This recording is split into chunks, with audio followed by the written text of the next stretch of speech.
Graça e paz, queridos. Hoje nós continuaremos falando sobre caminhando com Cristo em santidade. E gostaríamos, como sempre, professor, começar lendo o texto bíblico aí. Nós vamos ler aqui em Romanos, capítulo 6, versículo 22.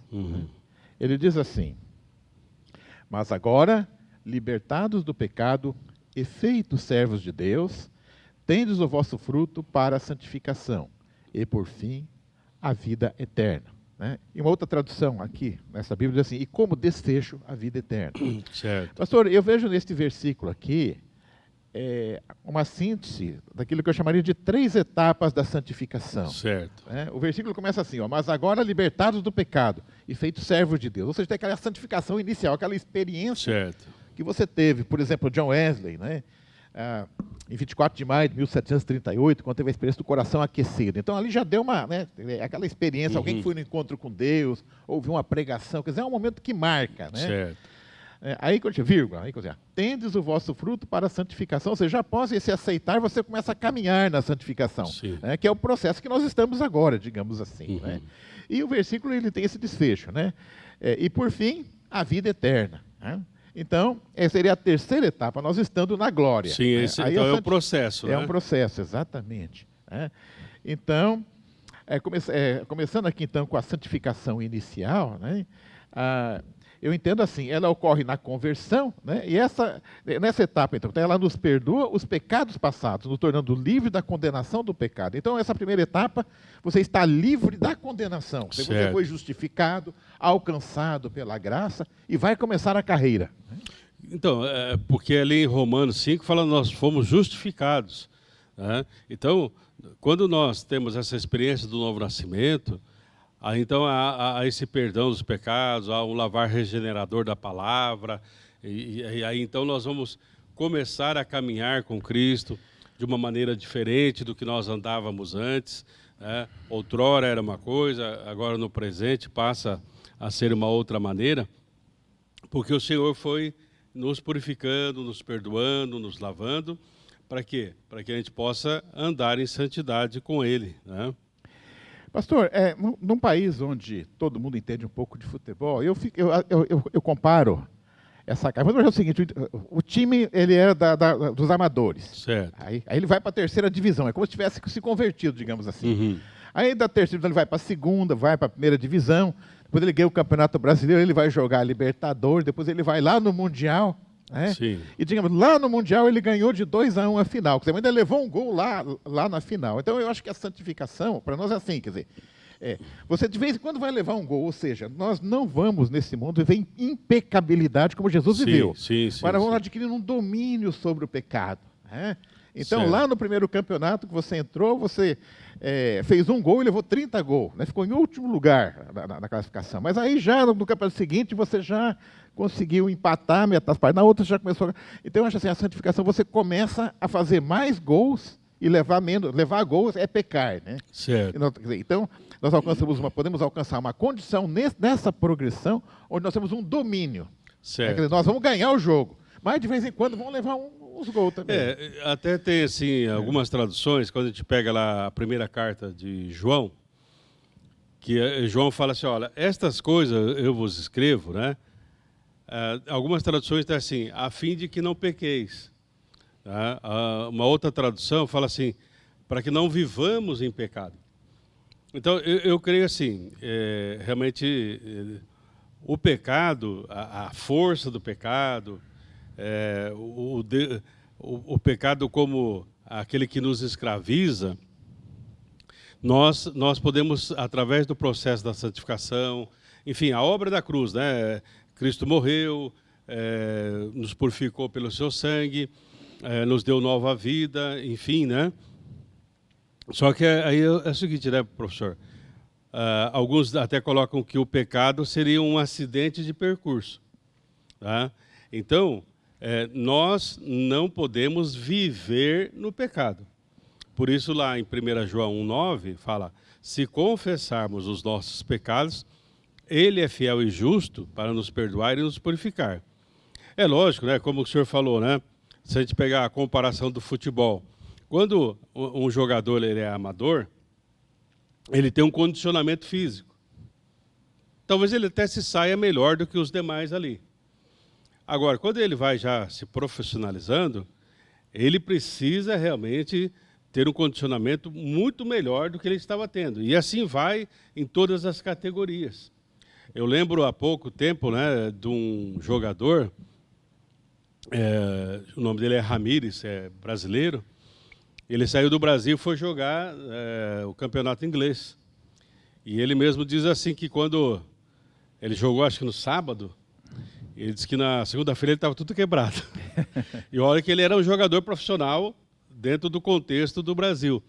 Só por causa do ritmo lá, que é um ritmo diferente, é mais corrida, é mais pegado e coisa e tal. Quer dizer, cada campeonato tem, vamos dizer assim, as suas dificuldades. E ele, como profissional, então, ele achou que estava tudo bom, né? Bom fôlego, pique, coisa e tal. Mas depois ele foi se adequando àquele modelo de jogar futebol. Não vamos dizer se é melhor ou pior, mas era o modelo que ele estava naquele momento. E a ideia é essa, né, professor? Nós temos que jogar nas táticas de Deus, no modelo de Deus, dentro do padrão de Deus. E muitas vezes é uma pegada um pouco maior. Tá? Então, a santificação, Cristo vai trazer isso para nós, para que nós possamos estar sendo dia a dia adequado para Deus. Semana passada nós falamos o que me chamou a atenção, até eu ia comentar, quando Paulo fala, né, para Timóteo, da avó e da mãe, ele fala assim, uma fé não fingida. Então, eu não posso fingir fé, eu tenho que ter uma fé genuína, né? E é interessante, essa expressão fé não fingida, falando de Timóteo como criança, se tem uma coisa que a criança percebe é se a fé do adulto é fingida, né, pastor? Se a fé é fingida, vai atrapalhar muito. Atrapalha. Então tem que ser uma fé autêntica, né? Eu estava pensando aqui, pastor, enquanto o senhor falava, semana passada eu vinha para a igreja e dei um tropicão. Né? Quase que eu caí. Aliás, foi um tropicão santo, porque eu não cheguei, pastor. Eu tropiquei e não cheguei. Então, glória a Deus. Glória a Deus. O dedão todo arrebentado, mas... Então eu vejo assim, quando você atinge uma... Quanto eu caminhei nesses últimos 30, 60 dias, mas foi esse, eu só me lembro desse tropicão aí. Certo, então eu vejo assim, quando você atinge uma condição realmente de domínio sobre o pecado, é que nem o tropicão, de vez em quando você dá uma tropicada, né? Mas assim, eu nunca posso fazer uma oração, digo assim, Senhor, perdoa a minha multidão de pecados. Essa não é a oração do crente, né? Não, com então certeza. Você vai orar por alguma coisa que acidentalmente acontece. Porque acontece. Assim, até, não sei se é verdade ou não, mas eu ouvi essa história, né? Que uma senhora orando na igreja, ela usou essa expressão, Senhor, perdoa-me minha multidão de pecados, e na história, o pastor interrompeu, falou, ô irmã, o seguinte, ou Deus não está perdoando, ou você está pecando muito rápido. Né? Então, para ter multidões de pecados, tá? Não, o pecado, ele um acidente. É um acidente de percurso. Agora, imagine assim, né, professor? Eu uso essa comparação, né? Se de repente eu saio de carro aí, né? Aí volto, ralei o para-choque do lado esquerdo, aí põe no outro dia do lado direito, outro dia no centro, outro dia a porta aqui, entendeu? Todo dia eu estou ralando o carro por aí, né? Então, de uma a duas, ou eu começo a andar de Uber... Ou todo mundo está errado. Ou eu volto para a autoescola. Né? Porque é impossível, né? Todo dia, né? Então, o cristão, ele não vive na prática do pecado. Por isso, eu gosto de um texto, né, professor, que é Gálatas 6,14, quando Paulo fala assim, ó, eu estou crucificado para o mundo e o mundo para mim. Né? Então, a cruz... Paulo, eu gosto dessa expressão e eu imagino assim, Paulo utilizando essa ideia da cruz como isolante. Então, quer dizer, tem um fio ali e tal, mas ele tem a fita isolante, então ele não vai dar curto. Então, se está dando curto na nossa vida, o pecado está muito perto ali, eu tenho que ver se realmente se eu permaneço crucificado com Cristo, se o mundo também está crucificado para mim, se há essa separação realmente ou não, né? Bom, então, depois da santificação inicial, nós entramos no processo de santificação. É uma passagem aqui em Coríntios, pastor, que eu acho bacana. Aliás, olha aqui, essa passagem aqui, ela começa, essa é 2 Coríntios, capítulo 7, versículo 1. Ela diz assim, ora, amados, pois que temos tais promessas. É interessante que ele elenca a promessa. Eu vejo assim, as Sim. pessoas elas gostam de ver as promessas. Certo. Então ele vem elencando promessas. Quando chega aqui, ele diz assim: ora, amados, pois que temos tais promessas, purifiquemo-nos de toda a imundícia da carne e do espírito, aperfeiçoando e santificando no temor de Deus. Ou seja, há muitas promessas para nós que Deus nos oferece. Mas essas promessas também estão condicionadas ao quê? Estão condicionadas a viver uma vida em santificação. Sim. Né? Então, esse é um compromisso que nós temos quando nós somos alcançados pela graça, né? Somos justificados por um Deus que morre por nós Sim. na cruz. O sangue de Jesus lavou, Sim. né? Nos tirou de toda a culpa, né? Mas há o início, e toda a caminhada, ela tem o quê? Ela tem um alvo, um local para chegar. Né? Paulo diz, né? Esquecendo as coisas passadas, prossigo para o alvo. Né? Então, o que é esquecendo as coisas passadas? As mágoas, os pecados, eu vou em frente. Os gols que eu já tomei nesse campeonato, esquece. Né? Não, vamos... Vamos em frente, o objetivo é chegar lá. E o chegar lá, né? É chegar lá e Jesus falar, né? Bendito servo, né? Seja bem-vindo aqui à casa do Pai. Né? Então, esse é o nosso alvo. Então, após todo esse progresso, nós temos a santificação final. E lá eu entendo, pastor, né, que nós vamos realmente estar livres da presença do pecado. Porque onde Deus está, né, a presença de Deus é algo tão poderoso, quer dizer, lá não é uma questão de domínio, não vamos nos preocupar com o domínio, porque não haverá pecado. Quer dizer, onde Deus está, habita a santidade, a pureza. E não cabe, né? Por isso nós temos que entrar no processo da santificação, professor, hoje, aqui, nesse mundo, nos preparando realmente para nós vermos Deus em sua plenitude, em sua glória, como diz lá em Apocalipse, né, um lugar onde você não precisa mais do sol, a própria luz do Senhor ilumina a cidade, um lugar onde não haverá mais choro, mais tristeza, mais dores, porque a presença curadora do Senhor estará ali, né? Pastor, então, no tempo, a gente analisa assim, a santificação começa quando eu aceito Jesus e decido iniciar uma carreira cristã. Ela vai durar o quê? Ela vai durar toda a minha vida, até o dia que Jesus me chamar. Certo. Então, no tempo, é um tempo total. Pela eternidade, que aí a santificação vai ser plena lá na glória. Então, no tempo, é daqui ao infinito. Né? E nós vimos na semana passada que em termos de áreas da vida, em todas as áreas da vida. Todas as áreas. Full time, né? A todo sim. momento, não é só dentro da igreja que devemos procurar a santificação. Porque, assim, santificação, né, professor, vamos dizer assim, é uma qualidade de vida, né? Não é assim, algumas coisas que nós fazemos, né? Porque muitas vezes a gente pode falar assim, o fulano é santo porque agora ele vive num convento, né? O fulano é santo porque agora ele se dedica 100% para Deus. Porque agora ele é um eremita lá no alto da montanha, né, tal. Então, essas conotações muitas vezes trazem uma distorção. Não, você é santo andando nesses dias, santo andando neste mundo, é santo mesmo vivendo em dias maus. Tá? Então, porque a santidade é para que você esteja em contato com Deus. E eu preciso de contato com Deus todos os dias, todo momento, toda hora. Né? Seria esta santidade corpo, alma e espírito? Qual deles? Né? Nós temos aqui, então, em 1 Tessalonicenses, capítulo 5, versículo 23.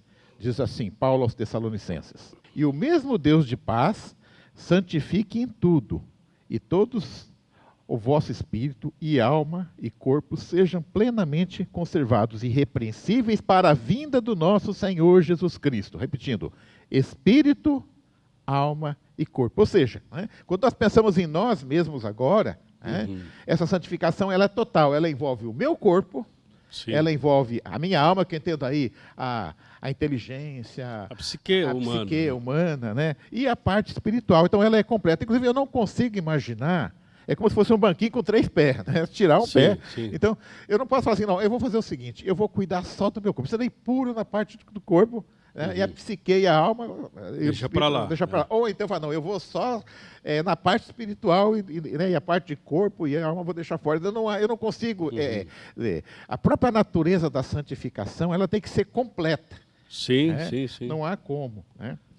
Até selecionei uma passagem aqui, né, que está em Mateus, versículo 25, 21, que diz assim, servo bom e fiel, sobre o pouco foste fiel, sobre o muito te colocarei, entra no gozo do seu Senhor, né? Então, o que nós vemos, quer dizer, após você ter esses três elementos trabalhando juntos, né? Quer dizer, no final, ao ser chamado, né? Então, esse é o ponto culminante que eu vejo, aquele momento que Jesus fala, olha, Silvio, fiz um balanço da sua vida, né? Meu servo bom e fiel, venha, né? Para morar na minha casa, né? E não como um hóspede, né, pastor? Seremos lá como nós seremos um parente, seremos da casa como... não vamos ser assim o hóspede que fica no quartinho do fundo. Nós vamos compartilhar. Estaremos na casa do Pai. Estaremos na casa do Pai como filhos do Pai. Viu, professor, até voltando um pouquinho, nesse texto de Tessalonicenses, em todas as áreas, né, o espírito, a alma e o corpo. Porque a gente pegava aquele texto um pouco acima, né, que nós lemos, 2 Coríntios aí, 7:1, é interessante que ele fala imundícia da carne e do espírito. Isso. Então, porque nosso espírito, sem Deus, está morto em delitos e pecados. E muitas vezes nós tentamos uma espiritualidade sem Deus. Isso, é verdade. E muitas vezes aí isso contamina não só a nossa mente, o nosso corpo, mas em toda a nossa vida. Então, por isso, Deus começa a trabalhar no nosso espírito, na nossa psique, no nosso corpo, enfim, todas as áreas da nossa vida, para que realmente possamos crescer, amadurecer e desfrutar realmente de toda a presença do Senhor. Né? Um elemento, pastor, que me vem à mente aqui agora, que dificulta o processo de santificação, são os ídolos, né? Quer dizer, o que é ídolo? É tudo que ocupa o lugar do Deus verdadeiro. Né? Então, vamos imaginar, o indivíduo ele trabalha. É uma coisa saudável o trabalho, né?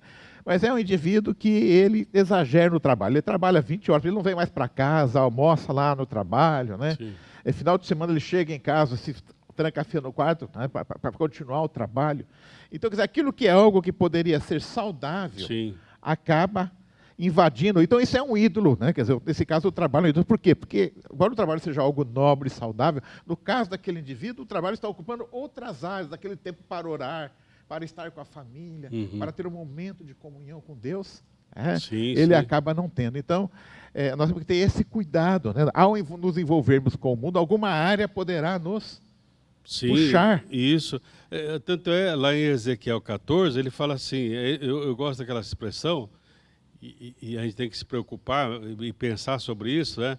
Porque algumas pessoas podem dizer, mas está exagerando, né? Trabalho é bom, tem que quem não trabalha não tem, quem não vai não vem. E aqueles ditados assim. Né? Mas lá em Ezequiel fala assim, olha, levantam ídolos em seus corações. O ídolo não é uma estatueta, isso ou aquilo, né? Mas é aquilo que está dentro do coração. Que está ocupando o lugar de Deus. Está ocupando. Pode ser o trabalho, pode ser a questão do lazer, enfim, eu posso colocar várias coisas ali. Então, por isso que eu tenho que pedir, Senhor, sonda o meu coração. Vê se há em mim. Se eu não tenho levantado algum ídolo aqui dentro de mim, né?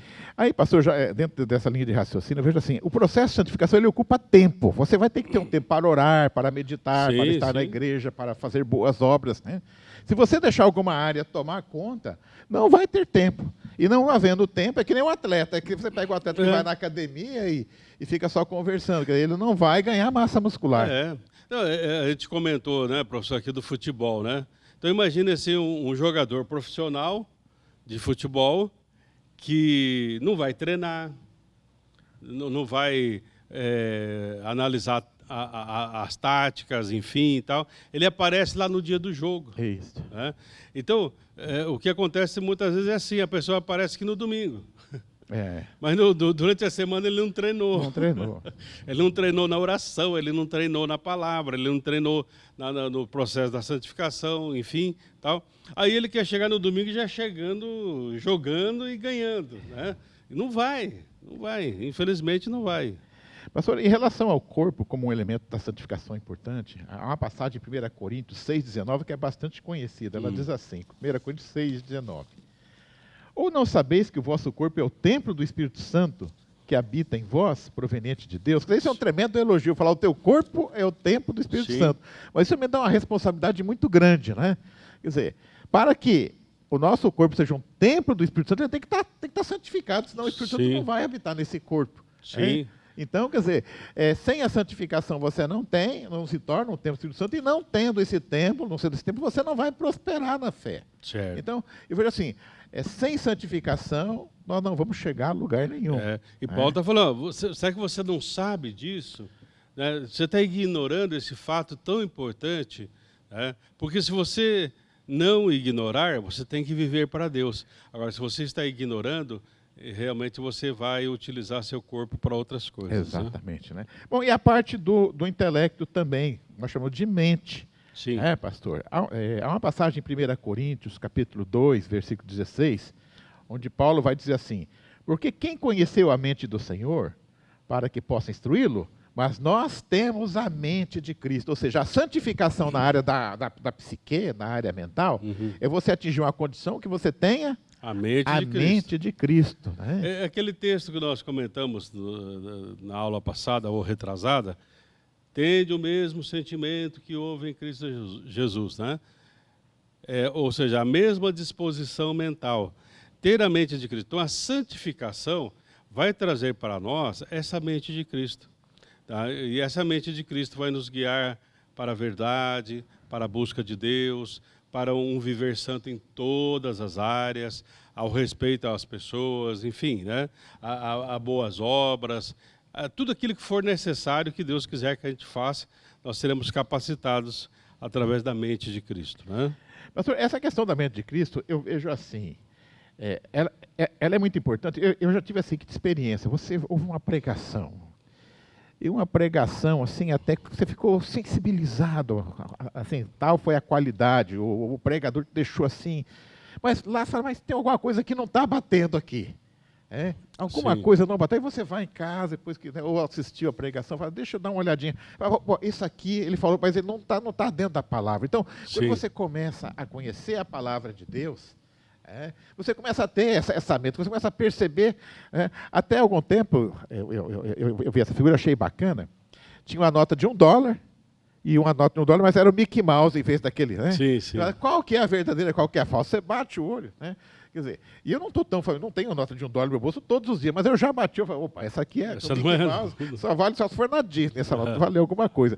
Mas assim, quando você tem uma maior intimidade com a palavra de Deus, aí você pode pegar 2 notas e falar, ó, esse risquinho aqui, né? Aliás, essas pessoas que trabalham com identificação de notas falsas, eles ficam estudando a nota verdadeira. O cara, ele fecha o olho e vê a nota verdadeira. Ele fala, olha, essa, né, eu passo a mão aqui, estou percebendo, ó, a textura dessa nota é diferente, o cheiro é diferente. Quer dizer, então, você começa a ter uma intimidade, e quando alguma coisa sai fora daquilo que você conhece, fala, opa, tem alguma coisa que não está batendo aqui. Errado, então, eu vejo que isso é a mente de Cristo, é algo que você vai adquirindo. Sim, ao conhecer você vai conseguir discernir, trazer para a luz, Isso. perceber. Porque coisas espirituais se discernem espiritualmente. Exatamente. Né? Porque muitas vezes a gente tenta fazer comparações das coisas próprias dos seres humanos com coisas espirituais, não dá certo, né? Exatamente, pastor. Então, a nossa santificação, ela envolve o corpo, né? Ou seja, apresentarmos os nossos corpos como sacrifício vivo. Né? Uma correspondência que tem com o sacrifício do Antigo Testamento, eu vejo assim, quando eles pegavam o animal, era chamado imaculado, sem mancha. Sim, né? sim, então, esse sim. apresentar-se a Deus, né? É como está lá em 2 Timóteo, capítulo 2, versículo 15. Procura apresentar-te a Deus como servo que não tem do que se envergonhar, né? Ou seja, uma vida, né? De tal maneira que se Deus chegar aqui, né, e escanear você, né? E até, professor, me chamou a atenção a ideia aqui da palavra apresentar, é assim, se colocar ao lado. Então, santificação, sem ela nós não vamos ver ao Senhor. Então, santificados, eu posso me apresentar a Deus, ao lado de Deus, na presença de Deus. Né? Exatamente, sem mácula, sem mancha. Sim, né? sim, uma oferta agradável. A gente estudou, né, sobre Caim e Abel, as ofertas, uma agradou, outra não agradou, mas com a santificação a nossa oferta se torna agradável, a nossa oferta de nós mesmos se torna agradável a Deus. Exatamente. Né? Então, eu até, pastor, me chama a atenção, eu estava lendo o Atos dos Apóstolos esses dias, né, e tem uma expressão lá, né, que os cristãos chamam os do caminho. Né? Os do caminho. É uma expressão que nós trocamos por cristãos, mas lá no início usava-se essa expressão, não, os do caminho. Né? Do caminho. Que caminho é esse? Né? Esse é o caminho da santificação.